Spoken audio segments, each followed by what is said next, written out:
based approach, which is intuitively counter to many, is that this logical, ground-up, empirical process of preservation and efficiency, which can only define true human sustainability on this planet, would likely enable something never before seen in human history. Access abundance, not just for a percentage of the global population, but the entire civilization.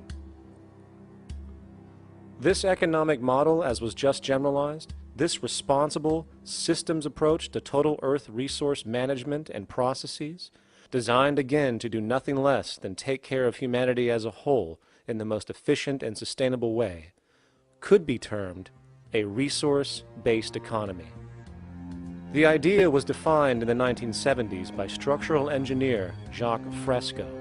He understood back then that society was on a collision course with nature and itself, unsustainable on every level. And if things didn't change, we would destroy ourselves one way or another. Are all these things you're saying, Jacque, could they be built with what we know today, or are some of these things, are you guessing based on what we know today? No. All of these things can be built with what we know today. It would take 10 years to change the surface of the Earth, to rebuild the world into a second Garden of Eden. The choice lies with you. The stupidity of a nuclear arms race, the development of weapons, trying to solve your problems politically by electing this political party or that political party, that all politics is immersed in corruption. Let me say it again. Communism, socialism, fascism, the Democrats, the liberals, we want to absorb human beings. All organizations that believe in a better life for man, there are no Negro problems or Polish problems or Jewish problems or Greek problems or women's problems. They're human problems. I'm not afraid of anybody. I don't work for anyone. No one can discharge me. I have no boss. I am afraid to live in the society we live in today. Our society cannot be maintained by this type of incompetency. It was great, the free enterprise system, about 35 years ago. That was the last of its usefulness. Now we've got to change our way of thinking or perish. The horror movies of the future will be our society, the way it didn't work. And politics would be part of a horror movie. Lots of people today use the term cold science because they're analytical. And they don't even know what analytical means. Science means closer approximations of the way the world really works. So it's telling the truth, is what it is. A scientist doesn't try to get along with people. They tell them what their findings are. They have to question all things. And if some scientist comes up with an experiment that shows certain materials have certain strength, other scientists have to be able to duplicate that experiment and come up with the same results. Even if a scientist feels that an airplane wing, due to mathematics or calculations, can hold up a given amount of weight, they still pile sandbags on it to see when it breaks. And they say, you know, my calculations are right, or they're not correct. I love that system because it's free of bias and free of thinking that math can solve all the problems. You have to put your math to test also. I think that every system that can be put to test should be put to test. And that all decisions should be based upon research. A resource-based economy is simply the scientific method applied to social concern, an approach utterly absent in the world today. Society is a technical invention, and the most efficient methods of optimized human health, physical production, distribution, city infrastructure, and the like reside in the field of science and technology, not politics or monetary economics. It operates in the same systematic way as, say, an airplane, and there is no Republican or liberal way to build an airplane. Likewise, nature itself is the physical referent we use to prove our science, and it is a set system, emerging only from our increased understanding of it. In fact, it has no regard for what you subjectively think or believe to be true. Rather, it gives you an option. You can learn and fall in line with its natural laws and conduct yourself accordingly, invariably creating good health and sustainability, or you can go against the current to no avail. It doesn't matter how much you believe you can just stand up right now and walk on the wall next to you. The law of gravity will not allow it. If you do not eat, you will die. If you are not touched as an infant, you will die. As harsh as it may sound, nature is a dictatorship, and we can either listen to it and come in harmony with it, or suffer the inevitable adverse consequences. So, a resource-based economy is nothing more than a set of proven, life-supporting understandings where all decisions are based upon optimized human and environmental sustainability. It takes into account the empirical life ground, which every human being shares as a need, regardless, again, of their political or religious philosophy. There is no cultural relativism to this approach. It isn't a matter of opinion. Human needs are human needs, and having access to the necessities of life, such as clean air, nutritious food, and clean water, along with a positively reinforcing, stable, nurturing, and non-violent environment, is demanded for our mental and physical health, our evolutionary fitness, and hence the species' survival itself. A resource-based economy would be based upon available resources. You can't just bring a lot of people to an island or build a city of 50,000 people without having access to the necessities of life.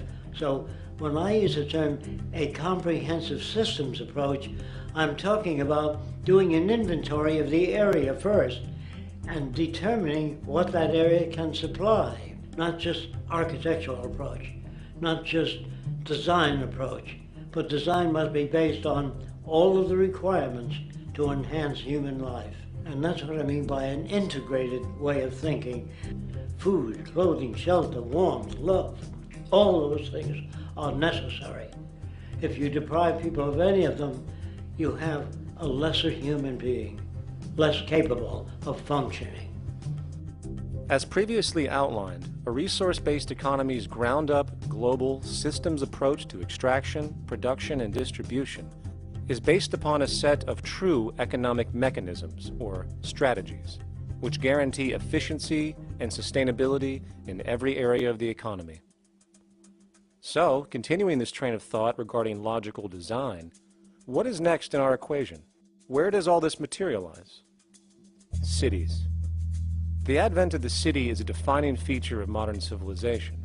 Its role is to enable efficient access to the necessities of life, along with increased social support and community interaction. So how would we go about designing an ideal city? What shape should we make it? Square? Trapezoid? Well, given we're going to be moving around the thing, we might as well make it as equidistant as possible for ease, hence the circle. What should the city contain? Well, naturally we need a residential area, a goods production area, a power generation area, an agricultural area. But we also need nurturing as human beings, hence culture, nature, recreation, and education. So let's include a nice open park, an entertainment events area for cultural purposes and socializing, and educational and research facilities. And since we're working with a circle, it seems rational to place these functions in belts based on the amount of land required for each goal, along with ease of access. Very good. Now, let's get down to specifics. First, we need to consider the core infrastructure, or intestines, of the city organism. These would be the water, good, waste, and energy transport channels.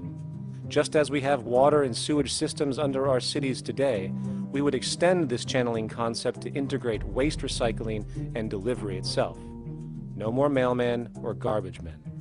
It is built right in. We could even use automated pneumatic tubes and similar technologies.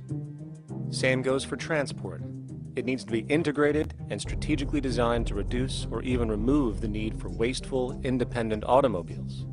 Electric trams, conveyors, transveyors, and maglevs, which can take you virtually anywhere in the city, even up and down, along with connecting you to other cities as well. And of course, in the event an automobile is required, it is automated by satellite for safety and integrity. In fact, this automation technology is in working order right now. Automobile accidents kill about 1.2 million people every single year, injuring about 50 million. This is absurd and doesn't have to occur. Between efficient city design and automated driverless cars, this death toll can be virtually eliminated. Agriculture. Today, through our haphazard, cost-cutting industrial methods, using pesticides, excessive fertilizers, and other means, we have successfully destroyed much of the arable land on this planet, not to mention also extensively poisoning our bodies. In fact, industrial and agricultural chemical toxins now show up in virtually every human being tested, including infants. Fortunately, there is a glaring alternative: the soilless mediums of hydroponics and aeroponics, which also reduce nutrient and water requirements by up to 75% of our current usage. Food can now be organically grown on an industrial scale in enclosed vertical farms, such as in 50-story, 1-acre plots, virtually eliminating the need for pesticides and hydrocarbons in general. This is the future of industrial food cultivation: efficient, clean, and abundant. So, such advanced systems would be, in part, what comprise our agricultural belt, producing all the food required for the entire city's population, with no need to import anything from the outside, saving time, waste, and energy. And speaking of energy, the energy belt would work in a systems approach to extract electricity from our abundant renewable mediums, specifically wind, solar, geothermal, and heat differentials, and if near water potentials, tidal and wave power. To avoid intermittency and make sure a positive net energy return occurs, these mediums would operate in an integrated system, powering each other when needed, while storing excessive energy to large supercapacitors under the ground, so nothing can go to waste. And not only does the city power itself, particular structures will also power independently and generate electricity through photovoltaic paints, structural pressure transducers, the thermocouple effect, and other current but underutilized technologies. But of course, this begs the question: how does this technology and goods in general get created in the first place? This brings us to production. The industrial belt, apart from having hospitals and the like, would be the hub of factory production. Completely localized overall, it would of course obtain raw materials by way of the global resource management system just discussed, with demand being generated by the population of the city itself.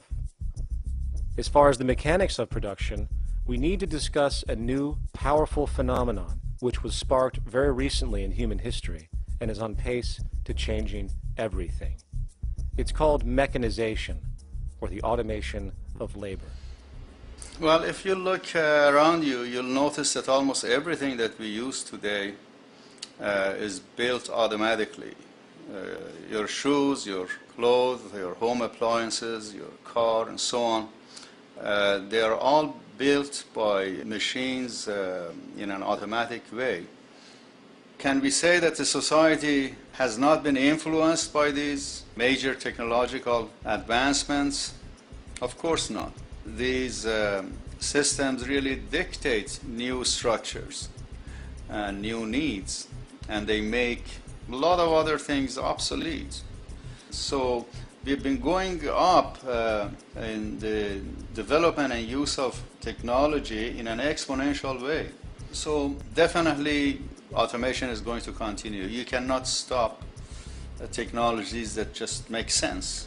Labor automation through technology is at the bottom of every major social transformation in human history.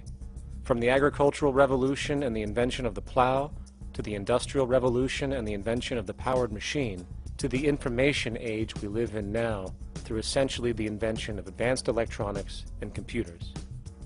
And with regard to advanced production methods today, mechanization is now evolving on its own, moving away from the traditional method of assembling component parts into a configuration into an advanced method of creating entire products in one single process. Like most engineers, I'm fascinated by biology because it's so full of examples of extraordinary pieces of engineering. And absolutely, what biology is the study of things that copy themselves. Of course, that's good a definition of life as we've got. Again, as an engineer, I've always been intrigued by the idea of machines that would copy themselves. RepRap is a three-dimensional printer. That's to say, it's a printer that you plug into a computer, and instead of making two-dimensional sheets of paper with patterns on, it makes real, physical, three-dimensional objects. Now, there's nothing new about that. 3D printers have been around for about 30 years. Big thing about RepRap is that it prints most of its own parts. So if you've got one,